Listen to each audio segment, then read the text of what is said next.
बसलेले सगळेजण?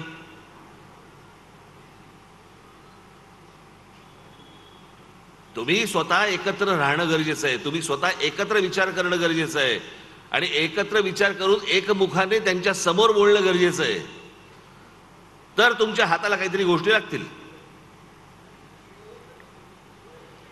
आज हे संदीपने हे विजन वरळी ठेवलंय. अनेकदा मला हे चॅनलचे लोक मला बोलवतात, विजन महाराष्ट्र, पुढच्या 10 वर्षांनी महाराष्ट्र कसा दिसेल.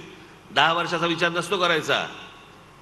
राज्य आणि राष्ट्र उभं करायचं असेल ना, तर 200-200, 300-300, 500-500 वर्षाचा विचार करून राष्ट्र उभं करायचं असतं.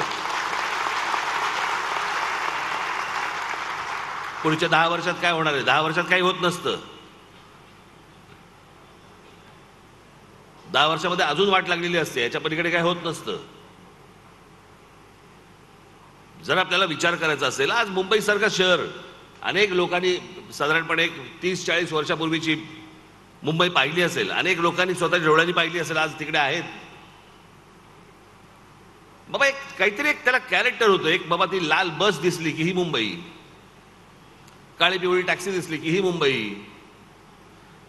एका प्रत्येक शहराचं एक कॅरेक्टर असतं. जसं तुम्ही जर समजा लंडनला गेलात तर लंडनची एक लंडन टॅक्सी असते. तुम्ही जर न्यूयॉर्कला गेला तर न्यूयॉर्कची एक टॅक्सी असते, तिकडच्या बसेस असतात. प्रत्येक शहराचं एक कॅरेक्टर असतं, कॅरेक्टर. आज आमच्या देशामध्ये कुठच्याही शहराला कॅरेक्टरच उरलेलं नाहीये. या शहराची ओळख काय? काही नाही. आमच्याकडे ओळख कसली आता? हे आमच्याकडे फ्लायओव्हर्स होत आहेत, ब्रिजेस होत आहेत. कशासाठी होत आहे तो ब्रिजेस? माझा कुठच्याही डेव्हलपमेंटला कधी विरोध नाहीये माझा, नसणार. पण हे सगळं कोणासाठी आणि कशासाठी होतंय?